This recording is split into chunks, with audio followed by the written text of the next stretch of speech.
Hello, my beloved students. I think all of you are very fine. Stay safe, stay home. We are discussing chemical bonding, Unit 4, Class 11. Already আমাদের অনেকগুলো lecture discussion হয়ে গেছে। Last আমরা lecture number 10 discussion করেছিলাম regarding van der ওয়াল force. তার আগে আমরা discuss করেছিলাম লেকচার 9-এ হাইড্রোজেন বন্ডিং। যারা যারা আমার ক্লাস করছো তারা যদি সেই ক্লাসগুলো না পেয়ে থাকো তাহলে আইএমআই ক্লাসেস কেমিক্যাল বন্ডিং দিয়ে সার্চ করে ডিটেলগুলো সব পেয়ে যাবে। আজকে আমরা প্রচণ্ড গুরুত্বপূর্ণ একটা জায়গা নিয়ে ডিসকাশন করব, খুব ইন্টারেস্টিং এবং খুব important. So that's why we are discussing so simply. The concept is known as valence bond theory. Basically valence bond theory concept যেটা সেটা হচ্ছে যে we are discussing the hybridization of complex compound or complex ion in the field of valence bond theory. আমরা আগে hybridization পড়েছিলাম। যারা আমার হাইব্রিডাইজেশনে class করোনি তারা IMEI classes chemical bonding search দিয়ে হাইব্রিডাইজেশন দুটো পার্টে পড়ানো হয়েছিল, পেয়ে যাবে সব। খুব ইন্টারেস্টিং, বিউটিফুলি এক্সপ্লেন করা হয়েছিল, ওখানে ডিটেলগুলো পেয়ে যাবে। এখানে আমরা কমপ্লেক্স কম্পাউন্ডের হাইব্রিডাইজেশন বা কমপ্লেক্স আয়নের হাইব্রিডাইজেশন ডিসকাশন করব, যেহেতু আমাদের আগের হাইব্রিডাইজেশনের ক্লাসে এইগুলো ডিসকাশন হয়নি। তো কমপ্লেক্স কম্পাউন্ডের হাইব্রিডাইজেশন ডিসকাশনের আগে কমপ্লেক্স কম্পাউন্ড সম্বন্ধে কিছু ক্রুশিয়াল ফ্যাক্টটাকে জেনে নেব, যেগুলো জানলে আমার পুরো পড়াটা খুব সুন্দরভাবে হবে। ওকে, so let us see valence bond theory. This is valence bond theory, lecture number 11. কি বলেছে? Before enter to the valence bond theory, let us know some crucial facts. Crucial facts regarding what? Regarding complex compound. অনেকেই দেখেছো এই কম্পাউন্ডটা সম্বন্ধে, অনেকেই পরিচিত আছো। এই ধরনের কম্পাউন্ডগুলোকে বলা হয় কমপ্লেক্স কম্পাউন্ড। মানে থার্ড ব্র্যাকেটের মধ্যে একটা বড় এন্টিটি টাইপের থাকবে, থার্ড ব্র্যাকেটের বাইরে একটা আলাদা আয়ন থাকবে। পুরোটা থার্ড ব্র্যাকেটের মধ্যেও থাকতে পারে, থার্ড ব্র্যাকেটের বাইরে কিছু নাও থাকতে পারে। আমরা অ্যাকচুয়ালি এই যে কন্টেন্টটা কমপ্লেক্স কেমিস্ট্রি ডিটেল ডিটেল কনসেপশনটা আমাদের কিন্তু ক্লাস 12-এ একটা চ্যাপ্টার আছে কোঅর্ডিনেশন কম্পাউন্ড বলে, সেখানে ডিটেলে ডিসকাশন আছে। সেখানে আমরা অবভিয়াসলি ডিটেলে পড়বো এবং এই ভ্যালেন্স বন্ড থিওরি, এরপরে আমরা crystal field theory lecture number 12-এ পড়বো। সেগুলো ওখানেও প্রচণ্ডভাবে কাজে লাগবে। তো যেহেতু কেমিক্যাল বন্ডিংয়ের আন্ডারে সেগুলো পড়ছে, সেই জন্য ভ্যালেন্স বন্ড থিওরিটা আমি ক্লাস 11-এ পড়াচ্ছি, ক্রিস্টাল ফিল্ড থিওরিটাও পড়াবো। তো সেখানে কমপ্লেক্স কম্পাউন্ডের কোঅর্ডিনেশন কম্পাউন্ড বলে যে চ্যাপ্টারটা ক্লাস 12-এ আছে, সেখানে কমপ্লেক্স কম্পাউন্ডে ইন ডিটেল ডিসকাশন আছে। আর অবভিয়াসলি আমরা সেটা ইন ডিটেলেই করব। এতদিন যারা ক্লাস করছো দেখতেই পাচ্ছ যে আমরা প্রতিটা জিনিস ইন ডিটেলিংয়েই করছি, কারণ ডিটেলিংয়ে না পড়লে কনসেপশন ক্লিয়ার হবে না, আর কনসেপশন ক্লিয়ার না করলে কোনো দিনই ভালো কিছু জিনিস শেখা যাবে না এবং পরীক্ষায়ও ভালো নম্বর পাওয়া যাবে না। Okay, so let us see complex compound. This be the complex compound. অনেকেই একে চেনো, অনেকেই এর নাম জানো কিউপ্রো অ্যামোনিয়াম সালফেট। এটাকে কমপ্লেক্স কম্পাউন্ড বলে। কমপ্লেক্স কম্পাউন্ড সম্বন্ধে একটু জেনে নেব। এই থার্ড ব্র্যাকেটের মধ্যে দুজন থাকে। একটা স্পিসিসকে বলা হয় মেটাল, যেটা এটা। মেটাল ছাড়া অন্যান্য যে স্পিসিসগুলো তার মধ্যে থাকে সেটা নিউট্রালও হতে পারে, ক্যাটায়নও হতে পারে, অ্যানায়নও হতে পারে। তাদের বলা হয় লিগ্যান্ডস। কি বলা হয়? লিগ্যান্ডস। আমি বললাম নিউট্রালও হতে পারে, অ্যানায়নও হতে পারে, ক্যাটায়ন হতে পারে। ন্যাচারালি তাই বুঝতেই পারছো লিগ্যান্ডের ক্লাসিফিকেশানে based on their electrical charge আমরা সেইভাবে ডিস্টিংগুইশ করতে পারি বা সেইভাবে ক্লাসিফাই করতে পারি। যদিও আমাদের এখানে সেটা আপাতত কাজে লাগছে না, সেই জন্য সেটা নিয়ে ডিসকাশন আমরা করছি না, ক্লাস 12-এ অবভিয়াসলি পড়বো। আচ্ছা, এই পুরো থার্ড ব্র্যাকেটের মধ্যে যে জোনটা সেটাকে বলা হয় কোঅর্ডিনেশন জোন। এটাকে বলা হয় কোঅর্ডিনেশন জোন থার্ড ব্র্যাকেটটা। থার্ড ব্র্যাকেটের বাইরে যে আয়নটা থাকে মোস্টলি সেটা বেশিরভাগ ক্ষেত্রে, তবে নট ম্যান্ডেটারি, অ্যানায়ন থাকে। ক্যাটায়নও থার্ড ব্র্যাকেটের আগে থাকলে সেটা ক্যাটায়ন হয়, থার্ড ব্র্যাকেটের পরে থাকলে সেটা অ্যানায়ন হয়। ওকে, তাহলে কি জানলাম? থার্ড ব্র্যাকেটের মধ্যে যেটা সেটা কোঅর্ডিনেশন জোন। কোঅর্ডিনেশন জোনের মধ্যে দুটো টাইপের স্পিসিস থাকে, একটাকে বলা হয় মেটাল বা মেটাল আয়ন, আর একটা হচ্ছে লিগ্যান্ড। লিগ্যান্ড নিউট্রালও হতে পারে, অ্যানায়নিক হতে পারে, ক্যাটায়নিক হতে পারে। এখানে এটা neutral, NH3 is a neutral ligand, এটা আমরা জানি। আচ্ছা, আপাতত এখানে লিগ্যান্ডের ক্লাসিফিকেশানে আমাদের যতদূর লাগবে ততটুকুই আমরা ডিসকাশন করব। বাকি ডিটেলিং তো বললামই ক্লাস 12-এ ডিসকাশন হবে। It will be a great discussion in class 12। তো লিগ্যান্ডকে তাদের ফিল্ড স্ট্রেংথ, মানে তারা যখন মেটালের সঙ্গে বন্ডিং করতে ঢুকছে তখন তাদের এনার্জির ইন্টেন্সিটির ওপর ডিপেন্ড করে লিগ্যান্ডকে দুটো পার্টে ক্লাসিফাই করা হয়। একটাকে বলা হয় স্ট্রং ফিল্ড লিগ্যান্ড, আর একটাকে বলা হয় week field ligand, SFL and WFL। Basic difference কি? বেসিক ডিফারেন্স যেটা সেটা হচ্ছে যখন স্ট্রং ফিল্ড লিগ্যান্ড মেটালের সঙ্গে কম্বাইন করে হাইব্রিড অরবিটাল তৈরি করে এবং হাইব্রিড অরবিটালে এরা ইলেকট্রনগুলো অ্যাকচুয়ালি সাপ্লাই করে দিয়ে হাইব্রিড অরবিটালটা তৈরি হয়, একটু ডিফারেন্ট এবং ভেরি ইন্টারেস্টিং ফেনোমেনা। আমরা ধরে ধরে এক্সাম্পল নিয়ে ডিসকাশন করব, তখন আস্তে আস্তে বুঝতে পারবে সবগুলো একদম পরিষ্কার। তো যাই হোক, স্ট্রং ফিল্ড লিগ্যান্ড যখন মেটালের ডি অরবিটাল বা বাকি আদার্স অরবিটালে ঢোকে তখন সেই মেটালের যে আনপেয়ার্ড ইলেকট্রনগুলো থাকে সেগুলোকে সব পেয়ার করে দেয়। দেখবো আমরা এক্সাম্পল দেখবো, এখন আপাতত শোনো। তো কি বললাম, স্ট্রং ফিল্ড লিগ্যান্ড যখন মেটালের সঙ্গে হাইব্রিড বন্ডিং করতে ঢোকে তখন মেটালের যে অরবিটালসগুলো থাকে SPD, তাদের মধ্যে যে ইলেকট্রনগুলো আনপেয়ার্ড অবস্থায় থাকে তাদের সবাইকে পেয়ার করে দেয়। আর উইক ফিল্ড লিগ্যান্ড মানে তাদের সেই ফিল্ড স্ট্রেংথ অত বেশি নয় যে তারা মেটালের যে আনপেয়ার্ড লিগ্যান্ড মানে আনপেয়ার্ড ইলেকট্রনসগুলো আছে D বা S বা P অরবিটালে তাদের পেয়ার করতে পারে। তো সেই কারণের জন্য স্ট্রং ফিল্ড লিগ্যান্ড যখন ঢুকবে মেটালের যে আউটার মোস্ট ইলেকট্রনগুলো আছে সেগুলোর ক্ষেত্রে পেয়ারিং হয়ে যাবে অটোমেটিক্যালি, আর উইক ফিল্ড লিগ্যান্ডের ক্ষেত্রে কিন্তু সেই ঘটনা ঘটবে না। এবার এটা আমি এক্সাম্পল দিয়ে দেখাবো, তাহলে ব্যাপারটা আরও বুঝতে পরিষ্কার হবে, ঠিক আছে? এই যে ফিল্ড স্ট্রেংথ যেটা ডিসকাশন করা হলো রিগার্ডিং দ্য ফিল্ড স্ট্রেংথ, এর ওপর বেস করে লিগ্যান্ডের একটা সিরিজ করা হয়েছে, priority series. That series is known as spectrochemical series. তাতে এইভাবে সেই সিরিজটাকে ডিজাইন করা হয়েছে যে এদিক থেকে এদিকে যত যাব তত ফিল্ড স্ট্রেংথ কমবে, মানে স্ট্রং ফিল্ড লিগ্যান্ড থেকে আস্তে আস্তে উইক ফিল্ড লিগ্যান্ডের দিকে আমরা যাচ্ছি। This is the series which is basically known as spectrochemical series. তার মানে প্রথম দিকে যারা আছে তারা উইক ফিল্ড লিগ্যান্ড, পরের দিকে যত যাচ্ছি তত লিগ্যান্ডের ফিল্ড স্ট্রেংথ বাড়তে শুরু করছে, দিয়ে আস্তে আস্তে শেষের দিকে যখন যাব আমরা সেগুলো স্ট্রং ফিল্ড লিগ্যান্ড হবে। এখানে আমি একটা কালো দাগ দিয়ে রেখেছি, মানে এই যত দূর পর্যন্ত দিয়েছি তত দূর পর্যন্ত we can assume these are strong field ligand. তারপরে মিডিয়াম ফিল্ড লিগ্যান্ড আস্তে আস্তে সেটা কমে গিয়ে একবারে উইক ফিল্ড লিগ্যান্ড হয়। তো this be very important and crucial series which is known as spectrochemical series. Okay, এটা আমরা পরে কাজে লাগাবো। তো based on spectrochemical series is basically design on the fact of the field strength of the ligand. Okay, এরপরে আর একটা fact একটু বলে নিই, তারপরে আমরা ভ্যালেন্স বন্ডে ঢুকবো। That is the magnetic movement.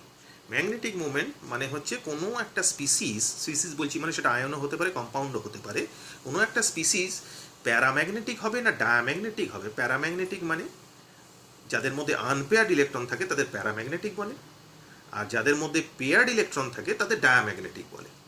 মনে রাখবে, খুব ক্রুশিয়াল ফ্যাক্ট। আই রিপিট, যে কোনো একটা স্পিসিসের মধ্যে যদি আনপেয়ার্ড ইলেকট্রন থাকে তাদের প্যারাম্যাগনেটিক বলে, আর কোনো একটা স্পিসিসের মধ্যে যদি পেয়ার্ড ইলেকট্রন থাকে তাদের ডায়াম্যাগনেটিক বলে। And now the question is how we will calculate the value of magnetic moment. This be the formula. Mu is the magnetic moment. Formula হচ্ছে mu is equals to root over of n into n plus 2. Unit হচ্ছে Bohr magneton. ভালো করে দেখবে, এগুলো পরীক্ষায় কিন্তু খুবই প্রশ্ন আসে, ইদানিংকালে তো ট্রেন্ডই হয়ে গেছে আসার। তাহলে এন কি? এনটা হচ্ছে number of unpaired electron present in the species মধ্যে যটা আনপেয়ার্ড ইলেকট্রন থাকবে, লেখা আছে এখানে number of unpaired electron in species. এখন যদি পেয়ার্ড ইলেকট্রন হয় তাহলে ডেফিনেটলি ম্যাগনেটিক মোমেন্টের ভ্যালু 0 হয়। তাহলে mu, if the value of mu is 0, in that case we can definitely say the species is diamagnetic.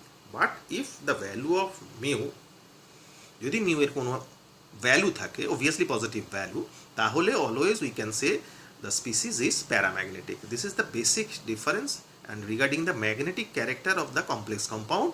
তাহলে কি জানতে পারলাম সেটা হচ্ছে যে কোনো স্পিসিসের মধ্যে আনপেয়ার্ড ইলেকট্রন থাকলে তাকে প্যারাম্যাগনেটিক বলে, and we can calculate the value of magnetic movement by the applying the formula mu is equals to root over of n into n plus 2 Bohr magneton, where n is the number of unpaired electron. আর যদি unpaired electron না থাকে definitely তাহলে N এর value, মানে সব paired electron থাকে তাহলে ডেফিনেটলি এন এর ভ্যালু তো 0 হবে। তাহলে 0 হলে এই টোটাল ভ্যালুটা 0 হয়ে যায়। তাহলে মিউ এর ভ্যালু যদি 0 হয়, in that case we can say the species is diamagnetic. Okay, এই মোটামুটি একটু ইন্ট্রোডাক্টরি ডিটেলসগুলো দিয়ে দিলাম before starting valence bond theory. এবার আমরা ব্যালেন্স বন্ড থিওরিতে ঢুকবো। ব্যালেন্স বন্ড থিওরি কিছু অ্যাজাম্পশন আছে, সেগুলো আগে একটু ভালো করে জেনে নেবো, তারপর তার অ্যাপ্লিকেশন পোর্শনে যাব। বারবার বলছি, অ্যাপ্লিকেশন পোর্শন ভালো করে না দেখলে কোনোদিনই ভালো জিনিসগুলো ভালোভাবে বোঝা যাবে না। তো তো ভ্যালেন্স বন্ড থিওরি একটা প্রচণ্ড ক্রুশিয়াল জায়গা, তো সেটা সবাই ভালো করে দেখবে। খুব আশা করছি খুব ভালোভাবে সেটাকে রিপ্রেজেন্ট করেছি এবং তোমাদের সেটা প্রেজেন্ট করছি। দেখো, ভ্যালেন্স বন্ড থিওরি কিছু অ্যাজাম্পশান আছে, সেই অ্যাজাম্পশানগুলো আগে একটু জেনে নেবো, তারপরে তার অ্যাপ্লিকেশানে ঢুকবো। কী বলেছে ভ্যালেন্স বন্ড থিওরি অ্যাজাম্পশান? নাম্বার 1 কি বলেছে, the central metal atom or ion, যেটা বললাম অ্যাজ দ্য কেস মেবি, যেভাবে থাকবে আর কি, আয়ন মানে কমপ্লেক্স আয়নও থাকতে পারে, কমপ্লেক্স কম্পাউন্ডও থাকতে পারে, সেক্ষেত্রে মেটালটা মেটাল অ্যাটম হিসেবেও থাকতে পারে, মেটাল আয়ন হিসেবেও থাকতে পারে। সেটাই বলেছে, the central metal atom or ion as the case may be makes available a number of empty s p and d atomic orbitals equal to its coordination number, মানে যতগুলো অ্যাটমিক অরবাইটাল সে ফাঁকা করবে for bonding with the ligand, সেই number of atomic অরবাইটালি is equal to the coordination number. ভালো করে মনে রাখবে, ইন্টারেস্টিং জায়গা, প্রতিটা ওয়ার্ড কিন্তু ইম্পর্টেন্ট, ভালো করে শুনবে। So number of empty s, p and d atomic orbital equal to its coordination number. These vacant orbital hybridize together to form hybrid orbital, obviously আমরা hybridization দেখেছিলাম, which are the same in number as the atomic orbitals. Obviously hybridization এর total যে নাম্বারটা হবে সেটা number of atomic orbital যতগুলো থাকবে সেগুলো নিয়েই হবে। So same in the number as the atomic orbitals hybridizing together. Okay. These hybrid orbital are vacant, obviously vacant থাকবে, ইকুইভ্যালেন্ট ইন এনার্জি, এটা আমরা আগে পড়েছিলাম হাইব্রিডাইজেশনে, যে হাইব্রিড অরবাইটালগুলো তৈরি হবে তাদের এনার্জি কিন্তু ইকুইভ্যালেন্ট হবে, অ্যান্ড হ্যাভ ডেফিনিট জিওমেট্রি, এবং নিশ্চয়ই আমি দেখিয়েছিলাম যে কোয়ার্ডিনেশন নাম্বার কী হলে কী হাইব্রিডাইজেশন হয়, তার জিওমেট্রি কী হয়, সেটাই এখানে বলেছে।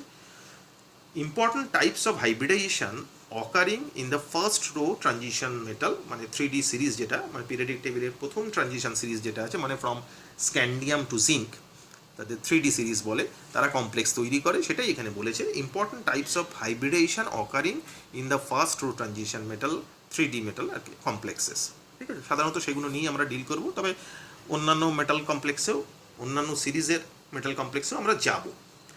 2 নম্বর কি বলেছে, 2 নম্বর বলেছে the ligands have at least one sigma orbital containing a lone pair of electrons. Ligand যখন মেটালের সাথে বন্ড করবে, মেটালের ভ্যাকেন্ট অরবাইটালে অবভিয়াসলি দুটো করে ইলেকট্রন সাপ্লাই করবে কিন্তু, তো সেই জন্য লিগ্যান্ড বলা হয়েছে যে, আমরা জানি যে কোনো একটা অরবাইটালে দুটো করে ইলেকট্রন থাকে, সো সেই জন্য বলা হয়েছে the ligand have at least one sigma orbital containing a lone pair of electron.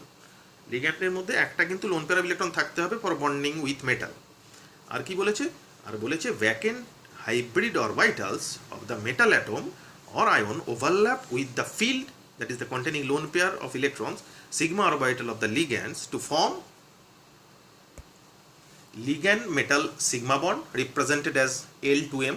কেন এরম দেওয়া হয়েছে, কারণ লিগ্যান্ড থেকে মেটালের দিকে ইলেকট্রন সাপ্লাই হচ্ছে, লোন পেয়ার অফ ইলেকট্রন, সেখানে যে বন্ডটা তৈরি হচ্ছে সেটাকে এইভাবে অ্যারো দিয়ে বোঝায়। এই অ্যারোটা অ্যাকচুয়ালি আমরা আগে দেখেছিলাম কিন্তু কোয়ার্ডিনেট বন্ড, এটাকে কোয়ার্ডিনেট কোভ্যালেন্ট বন্ড বলে, সেটাও আমরা আগে ডিসকাশন করেছিলাম। যারা আমার ক্লাস করোনি আগে, তারা আমরা কোভ্যালেন্ট বন্ডিং আর কোয়ার্ডিনেট বন্ডিংয়ে দেখে নেবে, তাহলে টোটাল কনসেপশনটা ক্লিয়ার হয়ে যাবে। ইউটিউবে IMI classes chemical bonding coordinate bond বা কোভ্যালেন্ট বন্ডে সার্চ করে দেখে নেবে, এই ডিটেল ডিসকাশনটা পেয়ে যাবে। যাই হোক, তাহলে metal to ligand coordinate covalent bond হচ্ছে এইরকম।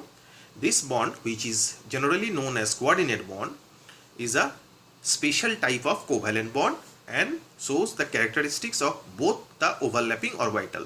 সেটাই বললাম যে এই যে লিগ্যান্ড থেকে মেটালের যে বন্ডিংটা হচ্ছে সেটাকে কোঅর্ডিনেট বন্ড বা কোঅর্ডিনেট কোভ্যালেন্ট বন্ড বলে, বা special type of coordinate bond বলে, বা special type of covalent bond বলে, যেখানে যে অরবাইটালগুলো involve for the formation of bonds, সেই অরবাইটালগুলো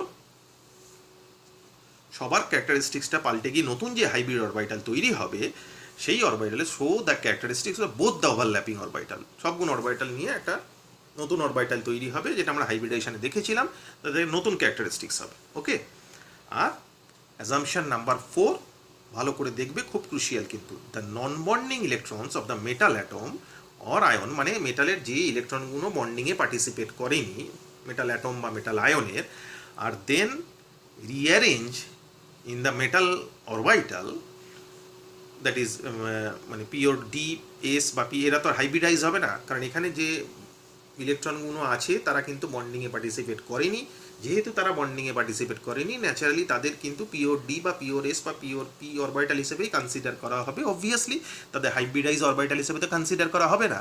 সেটাই বলেছে pure D S or P orbital as the case may be which do not participate in the following hybrid orbital. Naturally তারা এই hybrid অরবিটালে obviously participation তাদের কিছু নেই, তারা ওখানে অ্যাজ পিওর অরবিটাল হিসেবেই এক্সিস্ট করবে। So these are the 4 assumption. ভালো করে দেখবে, ভালো করে বুঝবে, তারপরে তার অ্যাপ্লিকেশানে যাব, জিনিসগুলো ভালো করে দেখতে পাবে। ওকে, এরপরে আমরা হাইব্রিডাইজেশনে কোঅর্ডিনেশন নাম্বার, তার করসপন্ডিং জিওমেট্রি এবং হাইব্রিডাইজেশন দেখেছিলাম। তো সেইগুলোই আরেকবার দেখবো in a new and improvise form. সেটা একটু ভালো করে দেখবে, কারণ এগুলো যেহেতু কমপ্লেক্সের, তাহলে একটু আলাদা আসবেই, একটু এক্সট্রা আসবেই, একটু ইন্টারেস্টিং জিনিস জানতে পারবে, দেখতে পারবে। দেখো ভালো করে, একটা ট্যাবুলার ফর্মে দেওয়া হয়েছে, সেটাতে কি বলেছে, important types of hybridization and geometry in case of first row of transition metal 3D সিরিজের ক্ষেত্রে। 3D সিরিজের ফার্স্ট রো যে ট্রানজিশন সিরিজ আছে, তারা যে কমপ্লেক্সটা তৈরি করে, তাদের হাইব্রিডাইজেশন, জিওমেট্রি, কোঅর্ডিনেশন নাম্বার, সেটা একটা ট্যাবুলার ফর্মে দেওয়া হয়েছে, খুব ইম্পর্টেন্ট, ভালো করে দেখবে। আমরা জানি কোঅর্ডিনেশন নাম্বার 2 হলে হাইব্রিডাইজেশন এসপি হয়।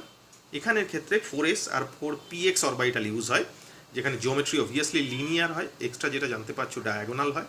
এক্সাম্পল দুটো দেওয়া আছে, CuCl থার্ড ব্র্যাকেটের মধ্যে মাথায় মাইনাস, অথবা CuNH3 মাথায় প্লাস, এটসেট্রা। এইভাবে কোঅর্ডিনেশন নাম্বার 3 হলে sp2 হাইব্রিডাইজেশন হয়।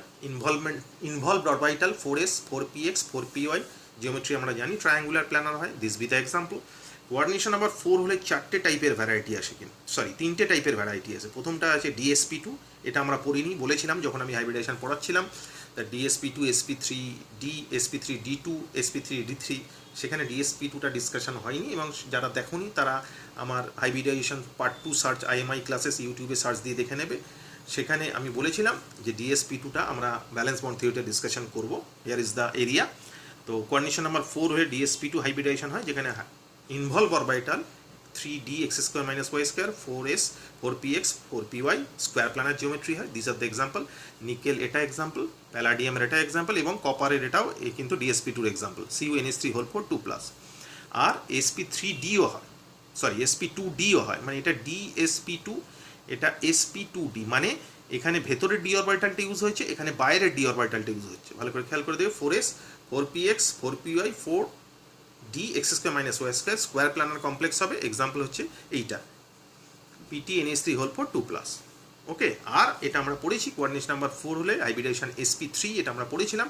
Obviously 4s 4px 4py 4pz এই অরবিটালগুলো ইনভলভ হয়ে sp3 হাইব্রিডাইজেশন তৈরি করে। জিওমেট্রি আমরা দেখেছি টেট্রাহিড্রাল হয়। আর কমপ্লেক্সে এক্সাম্পল হচ্ছে, কমপ্লেক্স এক্সাম্পল আমরা দেখিনি, সেটা দেখছি। নিকেলের এই কমন নিকেল টেট্রাক্লোরো এই অ্যানায়নটা হয়, অথবা টেট্রাসায়ানো কপারের এই অ্যানায়নটা হয়। ওকে, এরপরে আমরা কোঅর্ডিনেশন নাম্বার 5-এ যাচ্ছি। কোঅর্ডিনেশন নাম্বার 5-এ DSP3 হয়, তাতে যে ডি অরবিটাল ইউজ হয়েছে তাতে 3dZ², 4s 4px 4py 4pz, তাতে জিওমেট্রি অবভিয়াসলি ট্রাইগোনাল বাইপিরামিডাল, এক্সাম্পল এই দুটো। আর DSP3 আরেকটাভাবে হয়, যেখানে দেখো ভালো করে লক্ষ্য করলে দুটো ডি অরবিটালের শুধু ফারাক, বাকিগুলো একই আছে। এখানে DZ² ইউজ হয়েছিল for the formation of hybrid orbital, এখানে কিন্তু ইউজ হচ্ছে DX² - y²। খুব ক্রুশিয়াল জায়গা, মানে এটা বন্ডিংয়ের সব থেকে ইনোভেটিভ এবং ইন্টারেস্টিং জায়গা, ভালো করে বুঝবে। অবভিয়াসলি সব থেকে ইন্টারেস্টিং ইনোভেটিভ জায়গা হলে ব্যাপারগুলো প্রচণ্ড কনসেপচুয়াল হবে, সেই জন্য খুব সিম্পল ওয়েতে ডিসকাশন করা হয়েছে, ভালো করে দেখবে। দুটোর মধ্যে বেসিক ফারাক, দুটোই কিন্তু DSP3, কিন্তু দুটোর মধ্যে ফারাক যেটা, এটাতে DZ² অরবিটাল ইউজ হয়েছে, এটাতে DX² - y² অরবিটাল ইউজ হয়েছে। দুটোর মধ্যে আবার জিওমেট্রিও পাল্টে গেছে, যেটা ওপরটায় TBP ছিল, তলারটা স্কোয়ার পিরামিডাল, ওপরটা ট্রাইগোনাল বাইপিরামিডাল, তলারটা কিন্তু স্কোয়ার পিরামিডাল। তার এক্সাম্পল হচ্ছে এটা। আর কোঅর্ডিনেশন নাম্বার 6-এ আমরা দুটো টাইপের দেখেছি, তার মধ্যে এইটা আমরা আগে দেখেছি, D2sp3 হাইব্রিডাইজেশন আমাদের, যেখানে ভেতরের ডি অরবিটালটা ইউজ হয়েছে। আমি আগেই যেটা বললাম যে D2sp3 আর sp3d2-র মধ্যে মেন ফারাক যেটা, D2sp3-তে ভেতরের ডি অরবিটালটা ইউজ হয়েছে, সেই জন্য বলা হয়েছে ইনার অরবিটাল অক্টাহিড্রাল কমপ্লেক্স। আর যদি sp3d2 হয়, তাহলে বাইরের ডি অরবিটালটা ইউজ হয়েছে, সেই জন্য বলা হয় আউটার অরবিটাল অক্টাহিড্রাল কমপ্লেক্স বা কমপ্লেক্স আয়ন। দেখবো ব্যাপারটা কি, একদম ওয়ার্কআউট এক্সাম্পল নিয়ে দেখবো, তাহলে ব্যাপারটা আরও বেশি পরিষ্কার হয়ে যাবে। দুটোর করসপন্ডিং এক্সাম্পলগুলো দেওয়া আছে, দেখবে। আমরা এক্সাম্পল দেখব, ভেতরের ডি বলতে কি বোঝাচ্ছেন, বাইরের ডি বলতে কি বোঝাচ্ছেন, কিভাবে সেটা দেখাবো, কিভাবে সেটা বুঝবো, সব দেখবো অবভিয়াসলি বিউটিফুল এক্সাম্পলগুলো নিয়ে নিয়ে। So let us take some example for the explanation of this information regarding valence bond theory. প্রথম যে আমরা কমপ্লেক্সটা নিয়েছি ভালো করে দেখবে, সেই কমপ্লেক্সটা হচ্ছে FeCN হোল 6 3 অ্যাকচুয়ালি আগে যদি K3 থাকতো তাহলে K3 FeCN whole 6 potassium ferricyanide, এর হাইব্রিডাইজেশন বলেছে D2sp3। কেন দেখব, D2sp3 মানেই অবভিয়াসলি বুঝতে পারছি কোঅর্ডিনেশন নাম্বার 6 হবে, আর ইনার ডি অরবিটালটা ইউজ হয়েছে for the formation of this complex ion. দেখা যাক, নর্মাল আয়রনে আমরা ইলেকট্রনিক কনফিগারেশন আমরা জানি 3d6 4s2 4p0, সেটা এইভাবে লিখেছি আমি। এটা 3d অরবিটাল 5টা, যার মধ্যে 6 মানে 1 2 3 4 5 6, 4s2 4s এ দুটো, p পুরো ব্ল্যাঙ্ক। এবার যখন এটা +3 স্টেটে আসছে, অবভিয়াসলি 3টে ইলেকট্রন ছাড়বে, দুটো s থেকে একটা d থেকে, তাহলে এখন কনফিগারেশন মানে আয়রন +3 কনফিগারেশন দাঁড়াচ্ছে 3d5, তাহলে 3d তে 5টা আনপেয়ার্ড ইলেকট্রন আছে, s ফাঁকা pও ফাঁকা, ঠিক আছে। এইবার আয়রন 3+টা এটা একা ছিল, কিন্তু আয়রন 3+এর সঙ্গে এইবার যদি সায়ানাইড ঢুকতে শুরু করে, আমরা স্পেকট্রোকেমিক্যাল সিরিজে কিন্তু দেখেছিলাম cyanide is a strong field ligand. এবার যেই স্ট্রং ফিল্ড লিগ্যান্ড ঢুকতে শুরু করবে, ন্যাচারালি আমি যেটা তখন বলেছিলাম যে সে কিন্তু মেটালের এই যে আনপেয়ার্ড ইলেকট্রনগুলো আছে সেগুলোকে কিন্তু পেয়ার করে দেওয়ার চেষ্টা করবে। তার ফলে এখানে আনপেয়ার্ড কটা আছে 1 2 3 4 5। এবার after introduction of cyanide ion in the complex zone, naturally এই ইলেকট্রনগুলো পেয়ার্ড হয়ে যাবে, এটা এখানে পেয়ার হবে, এটা এখানে পেয়ার, তার মানে পেয়ারিং দুটো হবে। তাহলে অবভিয়াসলি দুটো পেয়ার্ড ইলেকট্রন থাকলে একটা কিন্তু আনপেয়ার্ড হিসেবেই পড়ে রইল। বাকি এখানে আমার লিগ্যান্ড কটা ঢুকেছে, 6টা ঢুকেছে, তবে অবভিয়াসলি মেটাল তার জন্য 6টা অরবিটাল ফাঁকা করবে। তার মানে ফাঁকা হয়েছে, দেখো এইখানে দুটো ডি ফাঁকা হয়ে গেছে, একটা এস ফাঁকা আছে, আর 3টে পি ফাঁকা ছিল। তাহলে 6টা সায়ানাইড আয়ন বা 6টা সায়ানাইড লিগ্যান্ড, প্রতিটা সায়ানাইড লিগ্যান্ড একটু আগে বললাম প্রতিটা লিগ্যান্ড দুটো করে ইলেকট্রন সাপ্লাই করে বা লোন পেয়ার হিসেবে সাপ্লাই করে। তাহলে 6টা সায়ানাইড আয়ন 12টা ইলেকট্রন সাপ্লাই করবে। 12টা ইলেকট্রন সাপ্লাই করতে আমরা জানি প্রত্যেকটা অরবিটালে দুটোর বেশি ইলেকট্রন থাকতে পারে না, তাহলে 12টা ইলেকট্রন রাখতে হলে অবভিয়াসলি 6টা অরবিটাল ইউজ হবে। তার মধ্যে দেখা যাচ্ছে দুটো ডি, 3d এর দুটো অরবিটাল ইউজ হয়েছে, একটা 4s অরবিটাল ইউজ হয়েছে, 3টে 4p অরবিটাল ইউজ হয়েছে। তাহলে এই যে সায়ানাইডের সাথে আয়রন 3+ এর বন্ডিং হলো, এই বন্ডিংয়ে মেটালের মানে আয়রনের কি কি অরবিটাল ইউজ হলো, অবভিয়াসলি দুটো ডি, একটা এস, 3টে পি। সো ডেফিনেটলি হাইব্রিডাইজেশন কি হবে, হাইব্রিডাইজেশন হবে D2sp3। সো D2sp3 ভালো করে লক্ষ্য করলে দেখবে ভেতরকার ডি অরবিটালটা কিন্তু ইউজ হয়েছে, সেই জন্য এটাকে বলা হয় ইনার অরবিটাল অক্টাহিড্রাল কমপ্লেক্স, যেহেতু ভেতরের ডি অরবিটালটা ইউজ হয়েছে। আর একটা ইম্পর্টেন্ট ফ্যাক্ট যেটা, সেটা হচ্ছে এর ম্যাগনেটিক ক্যারেক্টার। ভালো করে লক্ষ্য করলে দেখলে দেখা যাবে যে এর ক্ষেত্রে কিন্তু একটা আনপেয়ার্ড ইলেকট্রন আছে, সব পেয়ার্ড নেই, একটা কিন্তু আনপেয়ার্ড ইলেকট্রন আছে। Definitely on that point of view we can say this species is paramagnetic. সেটা প্যারাম্যাগনেটিক হবে obviously, very interesting. So this be the hybridization of ferricyanide complex ion based on valence bond theory. যদি এটা ভালো করে বুঝে থাকো তাহলে test your self problem দুটো দেওয়া আছে, পটাশিয়াম ফেরোসায়ানাইড আয়ন এবং কোবাল্ট হেক্সানাইট্রো কোবাল্ট অ্যানায়ন। এই দুটো অ্যানায়নের ঠিক একইভাবে বাড়িতে প্র্যাকটিস করবে, হাইব্রিডাইজেশন কী বেরোচ্ছে, ম্যাগনেটিক প্রপার্টি কী বেরোচ্ছে, ওকে, তাহলে ভালো করে পুরো জিনিসটা বুঝতে পারবে। Okay, so now next example. Again we have a very interesting example. আমি নিয়েছি FeF6 3-, লেখা যায় K3FeF6। এখানে হাইব্রিডাইজেশন বলছে sp3d2, তার মানে অবভিয়াসলি আমি বুঝতে পারছি যে বাইরের ডি অরবিটালটা ইউজ হয়েছে। যেহেতু বাইরের ডি অরবিটালটা ইউজ হয়েছে, ন্যাচারালি আমি বলবো আউটার অরবিটাল অক্টাহেড্রাল কমপ্লেক্স। ঠিক আছে, দেখা যাক কীভাবে ইউজ হয়েছে, কেন ইউজ হয়েছে, আর এর ম্যাগনেটিক ক্যারেক্টারটা কি। আয়রন আগে যেরকমভাবে লিখেছিলাম 3d6 4s2 4p0, সেভাবে লিখেছি 4do0, সেটা এইভাবে লেখা আছে। এরপরে আয়রন যখন 3+ স্টেটে যাবে, অবভিয়াসলি 3টে ইলেকট্রন বেরোবে, দুটো এস থেকে একটা পি থেকে, দুটো এস থেকে একটা ডি থেকে, তাহলে 3d5 হবে, 3d5 লিখেছি, বাকি সবগুলোই ফাঁকা। এইবার দেখা যাচ্ছে লিগ্যান্ডটা কে ঢুকছে, ligand F- ion. F- ion according to spectrochemical series কী ধরনের ligand, obviously weak field ligand. Weak field ligand হলে কী হয়, উইক ফিল্ড লিগ্যান্ড হলে এই যে মেটালের ইলেকট্রনগুলো আছে সেগুলোর পেয়ারিং হয় না, তার মানে সেগুলো ইনট্যাক্ট আনপেয়ার্ড হিসেবেই থেকে যায়। তাহলে দেখা যাক সেটা থাকে কি না। তাহলে এই যে ঢুকেছে Fe(X6 3- তৈরি করেছে আয়ন ইনভলভিং sp3d2 হাইব্রিডাইজেশন, সেখানে দেখা যাচ্ছে অবভিয়াসলি যা বলা হয়েছিল যে 5টা আনপেয়ার্ড ইলেকট্রন আনপেয়ার্ড হিসেবেই আছে, তাহলে বাকি হাইব্রিডাইজ অরবিটাল কোনগুলো?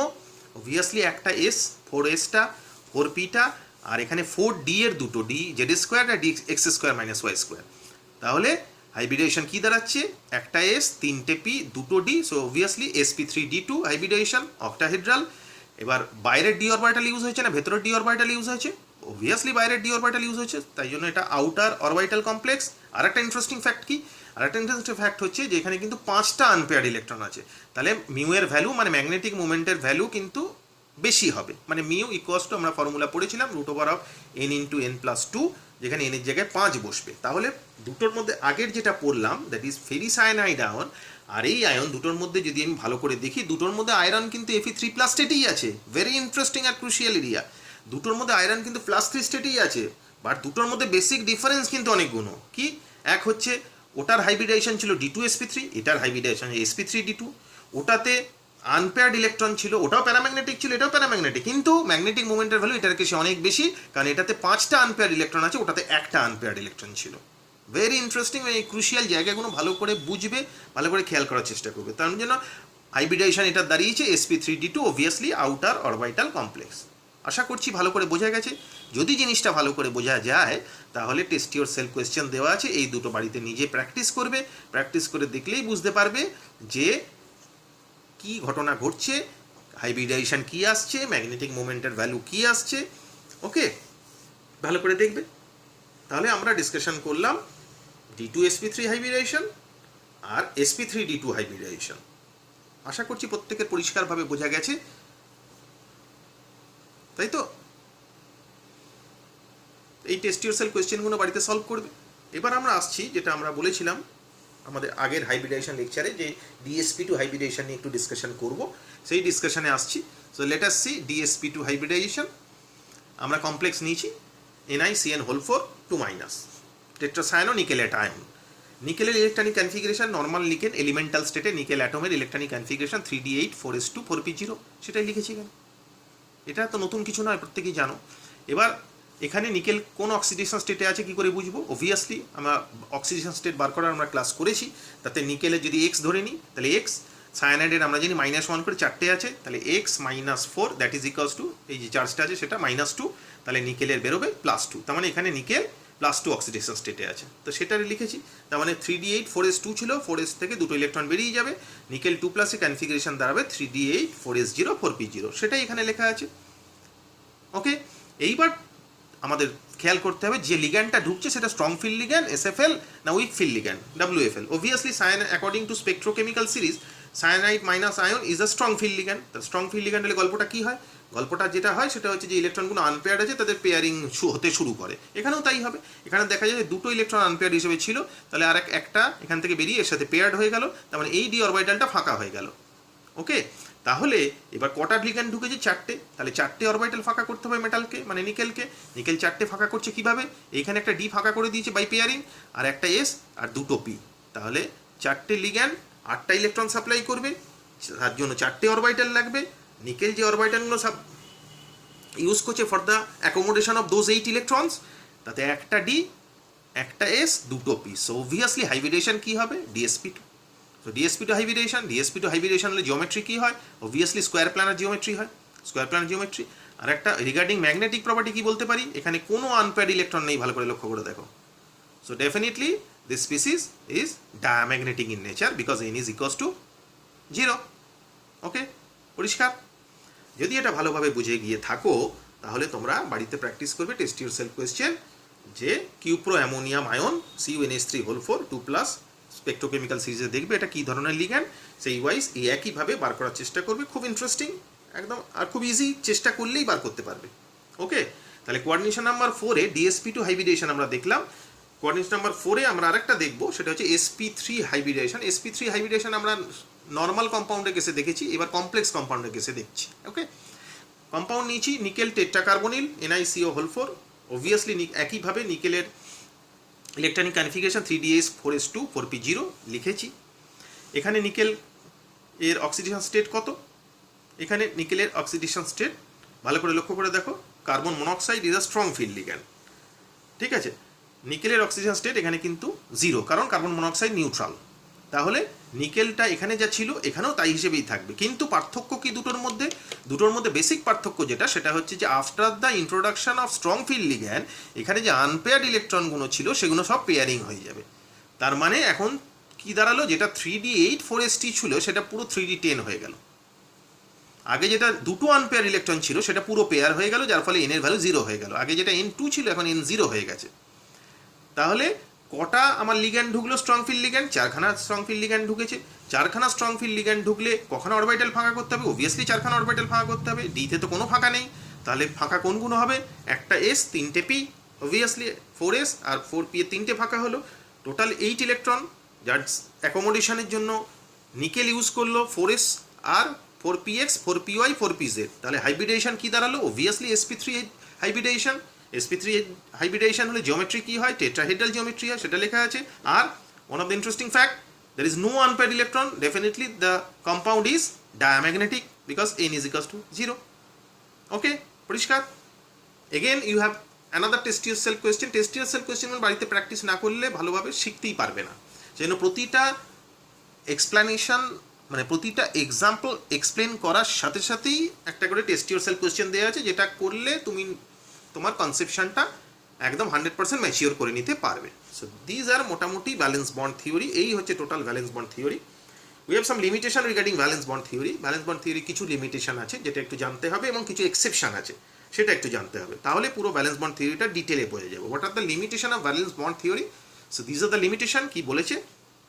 This theory fails to explain the tetravalency of carbon. কার্বনের টেট্রাভ্যালেন্সি এই থিওরি দিয়ে এক্সপ্লেন করা যায় না।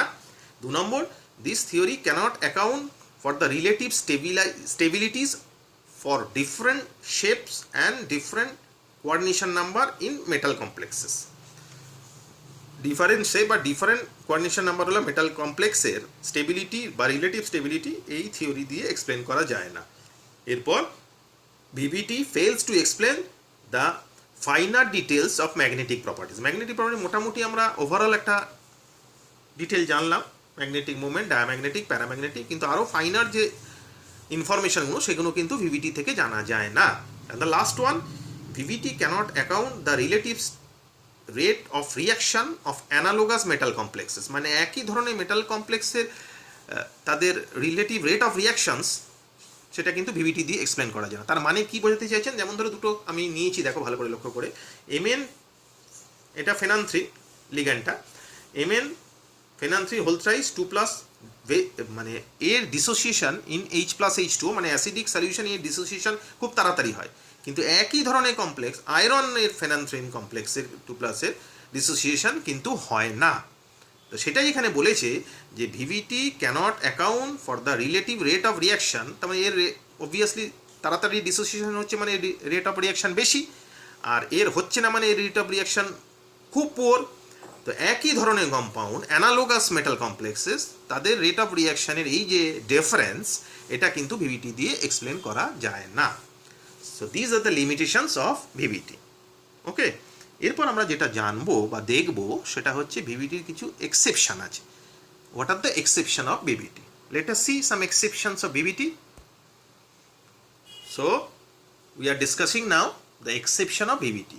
একটা কমপ্লেক্স নিয়েছি, খুব ইম্পর্টেন্ট, এটা আমাদের প্র্যাকটিক্যাল কেমিস্ট্রিতেও আছে। নিকেল ডিএমজি, মানে ডিএমজি একটা লিগ্যান্ড যার নাম ডাইমিথাইল গ্লাইঅক্সিম। এর একটা ইন্টারেস্টিং ক্যারেক্টারিস্টিক্স আছে। যাই হোক, সেটা জানার আগে প্র্যাকটিক্যাল একটু ব্যাপারটা বলে নিই যে নিকেল আইডেন্টিফিকেশনের জন্য ডিএমজি মানে ইউজ করা হয় কম্পাউন্ডটা। সেই কম্পাউন্ডটা নিকেলের সাথে রিয়াকশন করে একটা কমপ্লেক্স কম্পাউন্ড তৈরি করে, যেটা এটা, যার কালারটা হচ্ছে রেড, সিঁদুরের মতো red colour. Red colour compound আরও আছে, Pb3O4 red lead, Cu2O red, mercuric iodide red, red compound আরও আছে। যাই হোক, nickel DMG complex very interesting complex, এবং কেমিস্ট্রিটাও, বন্ডিং কেমিস্ট্রিটাও মারাত্মক ইন্টারেস্টিং। তো এটার কেসে নিকেল ডিএমজি কমপ্লেক্সের আমরা ভিভিটি দিয়ে তার হাইব্রিডেশনটা এক্সপ্লেন করার চেষ্টা করছি। এখন প্রথমে ডিএমজি সম্বন্ধে একটু জেনে নিই। ডাইমিথাইল গ্লাইঅক্সিম এটা একটা অ্যানায়নিক লিগ্যান্ড, কিন্তু এটা একটা strong field ligand. Strong field ligand হলেও এর একটা গল্প আছে।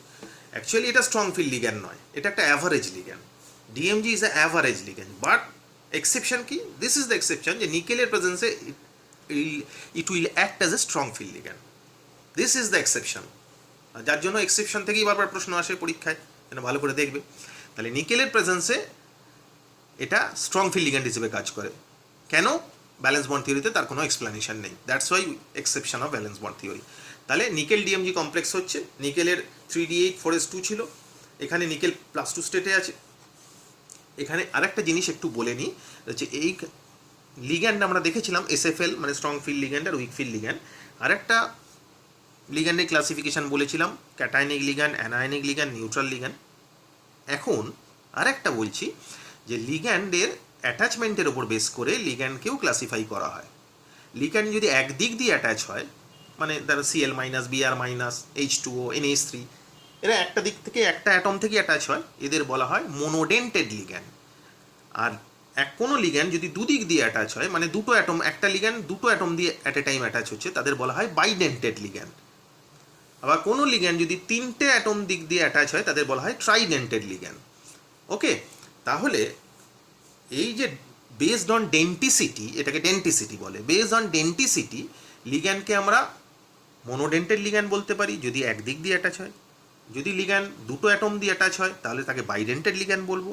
যেমন DMG is a bidentate ligand, DMG দুটো অ্যাটম দিয়ে অ্যাটাচ হয় মেটালের সাথে। তাহলে বাইডেন্টেড লিগ্যান্ড দুখানা আছে, মানে অ্যাকচুয়ালি কোঅর্ডিনেশন নাম্বার আমরা দেখি, যখন বললাম একটু আগে যে এই কোঅর্ডিনেশন জোনের মধ্যে যটা লিগ্যান্ড থাকবে তটা কোঅর্ডিনেশন নাম্বার, সেটা কিন্তু মোনোডেন্টেড লিগ্যান্ডে।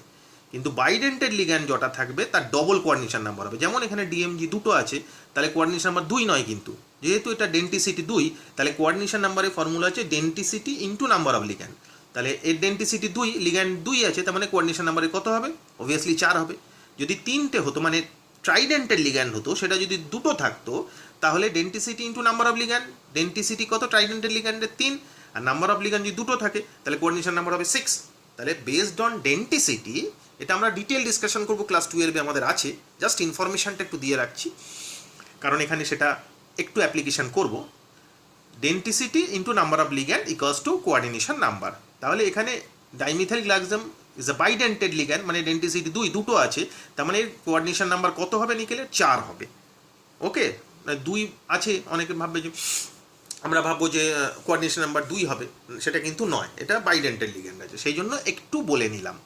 যাই হোক, এবার ফিরে আসি যে ডিএমজি নর্মালি অ্যাভারেজ লিগ্যান্ড, কিন্তু in presence of nickel it will act age strong field ligand, যেটা ভিভিটি দিয়ে এক্সপ্লেন করা যায় না, সেই কারণে এক্সেপশন ভিভিটিতে এটা ফার্স্ট এক্সাম্পল নেওয়া হয়েছে। ডিএমজি কীভাবে এক্সিস্ট করে? ডিএমজি মাইনাস হিসেবে অ্যানায়ন, তার মানে এটা দুটো আছে, তার মানে এখানে নিকেল কী হিসেবে থাকবে? নিকেল 2+ হিসেবে থাকবে। নিকেল অক্সিডেশন নাম্বার বার করবো, এটা দুটো আছে, একটার -1, তাহলে দুটো থাকলে -2, তাহলে ব্যালেন্স করতে নিকেলে +2, তার মানে নিকেলের এখানে অক্সিডেশন স্টেট হবে +2।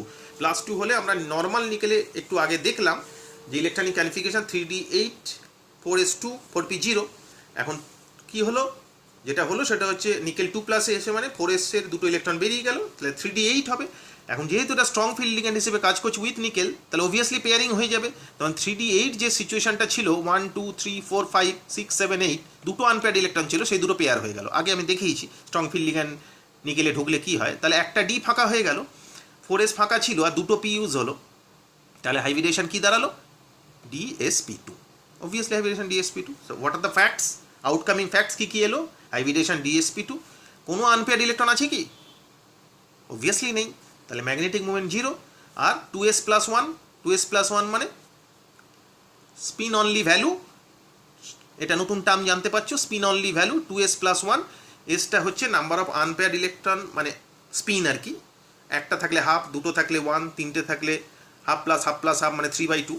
তো এখানে একটাও কি আনপেয়ার্ড ইলেকট্রন আছে? অবভিয়াসলি নেই, তাহলে স্পিন অনলি ভ্যালু কী হবে? এটা তো এসটা 0, তাহলে কত হবে? অবভিয়াসলি 1 হবে। আর যেহেতু কোনো আনপেয়ার্ড ইলেকট্রন নেই, স্পিসিস কি? ডায়াম্যাগনেটিক। পরিষ্কার? এরপরে সেকেন্ড এক্সাম্পলে আসি। সেকেন্ড এক্সাম্পলে আসছি Hg2COSCN4। এখানে SCN is a bulky ligand, খুব বড় লিগ্যান্ড। বাল্কি লিগ্যান্ড হলে প্রবলেম কী হয়? বাল্কি এখানে বলেছে সেটা, bulky ligand can never form square planar geometry. Square planar মানে একই প্লেনে 4টে লিগ্যান্ড থাকবে, কিন্তু বাল্কি লিগ্যান্ড হলে একই প্লেনের মধ্যে 4খানা লিগ্যান্ডকে রাখা সম্ভব হয়ে ওঠে না, যদি না মানে মেটালের সাইজ অনেক বড় হয়। এখানে কোবাল্টের সাইজ 3D সিরিজ এর মধ্যে পড়ে, কোবাল্ট সাইজ অত বড় নয়, ধরুন একটা প্লেনের মধ্যে 4খানা লিগ্যান্ডকে রাখতে পারবে না, যার ফলে কোনোভাবেই এই DsP2 জিওমেট্রি আনতে পারবে না। অলদো এটা একটা উইক ফিল্ড লিগ্যান্ড, তার ফলে পেয়ারিং তো হবেই না অবভিয়াসলি। এখানে কোবাল্ট কোন অক্সিডেশন স্টেটে আছে? বার করে দেখি, সায়ানাইড -1 করে 4খানা আছে, -4, এখানে মার্কারি +2 আছে, তাহলে -2 দাঁড়ালো, তাহলে কোবাল্টের হবে কত? +2, তখন +2 অক্সিজেন স্টেটে আছে। 3d7 4s2, তার মানে নর্মাল কোবাল্টের, এবার কোবাল্ট +2 থাকলে 3d7 হবে, 4s2 থেকে দুটো ইলেকট্রন বেরিয়ে যাবে। তো সেটাই এখানে বলেছে যে since SCN- is a bulky ligand can never form square planar geometry. কেন বললাম? কারণ স্কোয়ার প্ল্যানার মানে একই প্লেনে 4খানা বড় বড় লিগ্যান্ডকে মেটাল অ্যাকোমোডেট করতে পারে না, যার জন্য DsP2 জিওমেট্রি কোনোভাবেই আসতে পারে না, কারণ তার DsP2 হাইব্রিডেশন কোনোভাবেই আসতে পারে না, কারণ তো স্কোয়ার প্ল্যানার জিওমেট্রি হয়। তাহলে এখন যদি মেটাল আয়নটা বড় হতো, আমরা আসবো পরে দেখব, তাহলে কিন্তু সেটা একটা পসিবিলিটি থাকে। যাই হোক, আপাতত সেটা নেই। তাহলে কি বলছে? They always show tetrahedral geometry. তাহলে টেট্রাহেড্রাল জিওমেট্রি শো করবে। তাহলে 3d7 ছিল, 4s2 তো বেরিয়ে গিয়ে কোপাল 2তে এসছে, তাহলে 3d7-এ 3টে আনপেয়ার্ড ইলেকট্রন অ্যাজ ইনট্যাক্ট আছে, বাকি 4s আর 4p ইউজ হয়েছে for the formation of 4 bonds to produce sp3 hybridisation. আর regarding magnetic moment value, obviously এটা প্যারাম্যাগনেটিক, 3টে আনপেয়ার্ড ইলেকট্রন আছে, পরিষ্কার। এরপর আমরা 3 নম্বর এক্সাম্পলে আসছি। খুব ইন্টারেস্টিং, ভালো করে দেখবে, খুব ক্রুশিয়াল, খুব কনসেপচুয়াল জায়গা। এটা একটা কমপ্লেক্স নিয়েছি, NiPPH3 2Cl2। এটা PPH3 নাম হচ্ছে ট্রাইফিনাইল ফসফিন। এটা একটা লিগ্যান্ড, নিউট্রাল লিগ্যান্ড। তাই এটা একটা বাল্কি লিগ্যান্ড, বুঝতেই পারছো। ফসফরাসের চারদিকে 4টে বেনজিন রিং জুড়ে থাকলে তার এই ফর্মুলাটা হয় ছোট করে PPH3। PH মানে ফিনাইল, ট্রাইফিনাইল ফসফিন। ফসফিন PH3, তার 3টে হাইড্রোজেন রিপ্লেস হয়েছে 3টে ফিনাইল দিয়ে। ঠিক আছে, অবভিয়াসলি একটা বড় লিগ্যান্ড খুব। তার সাথে সাথে নিকেল আছে, এটা নিউট্রাল লিগ্যান্ড। এখানে ক্লোরিন আছে, ক্লোরাইড আমরা জানি -1, তাহলে এখানে নিকেলে অক্সিজেন স্টেট কত হবে? অবভিয়াসলি +2 হবে। কি বলেছে? PPH3 is a bulky ligand, PPH3 is a strong field ligand. তাহলে স্ট্রং ফিল্ড লিগ্যান্ড হলে কি হওয়ার কথা ছিল? স্ট্রং ফিল্ড লিগ্যান্ডের হওয়ার কথা ছিল ইলেকট্রনগুলো পেয়ার হয়ে যাবে, যেগুলো মেটালে ডি অরবিটালে আনপেয়ার্ড ইলেকট্রন আছে। হেয়ার ইজ দ্য এক্সেপশন, যে স্ট্রং ফিল্ড লিগ্যান্ড থাকা সত্ত্বেও স্টিল নো ইলেকট্রন পেয়ারিং হচ্ছে না। This is the exception which is not explain with the help of valence bond theory. কি বলেছে? Why pairing will leads to DsP2 hybridisation. যদি pairing হতো তাহলে DsP2 হাইব্রিডেশন হতো কিন্তু। And hence increase in steric repulsion. যেহেতু বড় বড়, যেটা একটু আগেই বললাম, বড় লিগ্যান্ড থাকলে ধাক্কাধাক্কি বাড়বে, যেটাকে কেমিক্যাল টার্ম বলে স্টেরিক রিপালশন, বাড়তে শুরু করবে। তাহলে ওই মলিকুলার এক্সিস্টেন্সে প্রবলেম হয়ে যাবে সেম প্লেনে। সেটাই বলেছে, steric repulsion due to coexistence of ligand in the same plane. তাহলে ওই বড় বড় লিগ্যান্ডগুলো একই প্লেনে থাকতে পারবে না। একই প্লেনে যদি না থাকতে পারে, DsP2 অবভিয়াসলি জিওমেট্রি আসতে পারবে না। এখন DsP2 যদি না আসে, তাহলে উপায়? অলদো কিন্তু এটা স্ট্রং ফিল্ড লিগ্যান্ড ছিল, পেয়ারিং হওয়ার কথা ছিল, কিন্তু হলো না। দেখো এখানে 3d7, নিকেলে 3d8 হিসেবেই আছে। 3d8-এ কিন্তু কোনো রকম কোনো পেয়ারিং হয়নি, although there is a presence of strong field ligand. Pairing হয়নি কেন? Bulky ligand. পেয়ারিং হলে DsP2 জিওমেট্রি হতো, DsP2 জিওমেট্রি হলে লিগ্যান্ডগুলো একই প্লেনে আসতো, সেখানে স্টেরিক ক্রাউডিং, ভিড় হতো, ধাক্কাধাক্কি হতো, স্টেবিলিটি কমে যেত, কম্পাউন্ড এক্সিস্ট করতো না। সেই কারণের জন্য কম্পাউন্ড নিজে নিজেই, কত ইন্টারেস্টিং দেখো, কম্পাউন্ড নিজে নিজের হাইব্রিডেশন চেঞ্জ করে ফেলছে। তাহলে এখানে দুটো আনপেয়ার্ড ইলেকট্রন অ্যাজ ইনট্যাক্ট পড়ে রইল, বাকি 4s আর 4p ইউজ করে sp3 হাইব্রিডাইজেশন হলো অবভিয়াসলি। তাহলে sp3 হাইব্রিডাইজেশন, যেটা এভিডেন্স কি, প্রমাণ কি যে এটা sp3d হাইব্রিডাইজেশন হয়েছে? প্রমাণ হচ্ছে এখানে দুটো আনপেয়ার্ড ইলেকট্রন থাকে। কি করে বুঝবো আনপেয়ার্ড ইলেকট্রন আছে? Obviously by calculating magnetic movement. Magnetic movement calculate করে দেখা গেল অবভিয়াসলি যে ভ্যালুটা আসছে, that value corresponds to the presence of 2 unpaired electron. And obviously spin only value calculate করেছি। স্পিন অনলি ভ্যালু ক্যালকুলেট করলেও এটা হাফ প্লাস হাফ মানে 1, এসের জায়গায় 1 বসবে, 2 × 1 + 1 মানে 3। এটাও প্রমাণ করছে যে এর মধ্যে দুটো আনপেয়ার্ড ইলেকট্রন আছে, এই ভ্যালুটাও প্রমাণ করছে যে এর মধ্যে দুটো আনপেয়ার্ড ইলেকট্রন আছে। So this value R the evidence of sp3 hybridization, not DsP2 hybridization। এবং এটা কেন হচ্ছে, this is the very beautiful explanation. তাহলে দুটো আনপেয়ার্ড ইলেকট্রন আছে, ডেফিনেটলি এটা কি হবে? প্যারাম্যাগনেটিক হবে। কিন্তু আমি একটু আগে যেটা বললাম যে মেটালের সাইজ যদি বড় হয়, in that case and only in that case it can accommodate bulky ligand in the same plane. What is the example? This be the example. এটাই এক্সাম্পল। RH obviously মেটালের সাইজ অনেক বড়, একই, ভালো করে লিখবে, একই লিগ্যান্ড আছে। কি বলেছে? Large metal atom. তাহলে it can accommodate this bulky ligand in a same plane. So hybridisation DsP2 geometry square planar. সেটাই বলেছে এখানে যে টেট্রাহেড্রাল জিওমেট্রি এরকম হয় আর স্কোয়ার প্ল্যানার জিওমেট্রি এরকম হয়, সেটাই বলেছে large metal atom can accommodate large ligand on the same plane easily but small metal atom fails to do so. যেটা দেখলাম নিকেল করতে পারলো না, কিন্তু আরএইচ করে দিল। ওকে, এরকম আরও দু একটা example, example number 5 and example number 6 tabular ফর্মে করে দিয়েছি। দুটো ক্ষেত্রেই প্লাটিনাম আছে, প্লাটিনামের সাইজ অনেক বড়, definitely it can accommodate all the metal atom in a same plane হলে সেটাই size of the metal atom very large. Geometry same প্লেনে হলে কি হয়, স্কোয়ার প্ল্যানার। হাইব্রিডাইজেশন কি হবে, অবভিয়াসলি DsP2 হবে, সেটা লিখেছি। আর একটা বিউটিফুল এক্সাম্পল হচ্ছে এক্সাম্পল নাম্বার 7। এইটা ভালো করে লক্ষ্য করলে দেখে চেনা চেনা লাগছে কি? এটা হচ্ছে তোমার নাইট্রিক অ্যাসিডের আইডেন্টিফিকেশনে যে ব্রাউন কালারের রিং তৈরি হয় সেইটা, পেন্টাঅ্যাকুয়া নাইট্রোসো আয়রন 1 সালফেট। এখানে কিন্তু আয়রনের অক্সিডেশন স্টেট +1, রেয়ার 1। কি বলেছে, we consider NO as a medium field ligand and only pairing of s electron takes place. যেহেতু H2Oটা আর NOটা দুটো লিগ্যান্ড আছে, তার মধ্যে H2Oটা উইক ফিল লিগ্যান্ড, বাট NOটাকে বলা হয়েছে মডারেট লিগ্যান্ড। সেই মডারেট লিগ্যান্ডের প্রেজেন্সের জন্য একটা ইলেকট্রনের পেয়ারিং হবে, বাকি কোনো ইলেকট্রনের পেয়ারিং হবে না। দুটোই মোনোডেন্টেড লিগ্যান্ড, বাইডেন্টেড নয়। তাহলে টোটাল কোঅর্ডিনেশন নাম্বার কত হবে? আমি বলেছি যে মোনোডেন্টেড লিগ্যান্ড যতগুলো থাকবে ততই কোঅর্ডিনেশন নাম্বার হবে। কটা আছে? 5 আর 1 6, তার মানে কোঅর্ডিনেশন নাম্বার 6, তার মানে অক্টাহেড্রাল জিওমেট্রি হওয়ার কথা। sp3d2 বা d2sp3 হাইব্রিডেশন হওয়ার কথা, দেখা যাক হয় কিনা। এখানে এক্সেপশন কি? এক্সেপশন হচ্ছে যেহেতু এটা মডারেট লিগ্যান্ড, সেই জন্য এর জন্য শুধু পেয়ারিং হবে, বাকি 5টা অরবিটাল যেটা আছে সেখানে কিন্তু পেয়ারিং হবে না, মানে এর যেহেতু উইক ফিল লিগ্যান্ড। তাহলে দেখা যাক কি বলেছে। We consider NO as a medium field ligand and only pairing of s electron takes place. তো এখানে লিখেছি আর্গন, আয়রনে কত 3d6 4s2 হওয়ার কথা, কিন্তু আয়রন এখানে +1 স্টেটে আছে, তো মানে 4s থেকে একটা ইলেকট্রন বেরিয়ে যাবে। তাহলে এখানে আয়রন +1 থাকলে ইলেকট্রনিক কনফিগারেশন হওয়ার কথা আর্গন 3d6 4s1, সেটাই হয়ে আছে। এবার যেই লিগ্যান্ড ঢুকে গেছে H2ওর জন্য কোনো পেয়ারিং হবে না, because it is weak field ligand, কিন্তু NOটা মডারেট লিগ্যান্ড, যার জন্য একটা ইলেকট্রন পেয়ার হবে, যেটা হচ্ছে এই এস ইলেকট্রনটা, এটা শুধু পেয়ার হবে। তো হয়ে গেছে।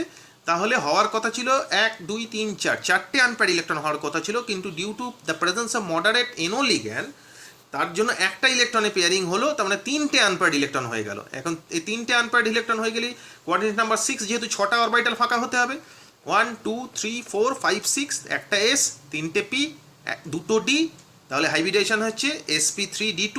অবভিয়াসলি বাইরের ডিটা ইউজ হয়েছে, তার মানে outer D orbital complex. Coordination number 6 বলে 6টা অরবিটাল মানে অবভিয়াসলি অক্টাহেড্রাল জিওমেট্রি। তাহলে কি বেরিয়ে এলো, what are the outcomes? Number 1 sp3d2 hybridization, number 2 magnetic movement √15 bm, spin only value 2s+1, কটা আনপেয়ার্ড ইলেকট্রন 3টে, তার মানে 3/2, তার মানে 2 × 3/2 + 1 মানে 4। আর ডায়াম্যাগনেটিক না প্যারাম্যাগনেটিক? অবভিয়াসলি 3খানা আনপেয়ার্ড ইলেকট্রন আছে, অবভিয়াসলি প্যারাম্যাগনেটিক হবে, তাই হয়েছে। দিস আর দ্য এভিডেন্স, এগুলোই এভিডেন্স। সো এই হচ্ছে তোমার টোটাল ভ্যালেন্স বন্ড থিওরির এক্সেপশনের detail explanation. This are very very crucial, ভালো করে দেখবে, খুব ইন্টারেস্টিং, ভালো করে ভিডিওটা বারবার দেখবে। এতটা মানে বিউটিফুলি এক্সপ্লেন করা কোনো জায়গায় একসাথে পাবে না, সেই জন্য ভালো করে দেখবে, ভালো করে বোঝার চেষ্টা করবে। আর একটা ইম্পর্টেন্ট ফ্যাক্ট একটু বলে নিই, তাহলেই আমাদের ভ্যালেন্স বন্ড থিওরিটা কমপ্লিট হয়ে যাবে। What are the important fact to remember, মনে রাখবে এটা, যে NH3 অ্যাভারেজ লিগ্যান্ড, কিন্তু ক্যাডমিয়াম, কোবাল্ট, আয়রন আর কপারের কেসে it will act as a strong field ligand, আর রেস্ট অফ দ্য মেটালের কেসে এটা কিন্তু উইক ফিল লিগ্যান্ড হিসেবে কাজ করে। দিস ইজ এ ট্রিক, ভালো করে দেখবে, ভালো করে কিন্তু মনে রাখবে। Okay, so this is all about valence bond theory in one short discussion করলাম। আশা করছি ভালো করে বোঝা গেছে। তবে টোটাল ডিটেলগুলো আমি আগেও বলেছি, ভিডিওগুলো বারবার দেখতে হবে, 3-4 বার দেখতে হবে, তবে এই কনসেপশনের ডেপথগুলো বোঝা যাবে। আর যেহেতু ভ্যালেন্স বন্ড থিওরি পুরোটা ওয়ান শট করলাম, সুতরাং অনেকটা কন্টেন্ট নিয়ে ডিসকাশন হলো, তো সেটা কিন্তু মনে করে ভালো করে দেখবে, বারবার দেখবে। ওকে, থ্যাংক ইউ।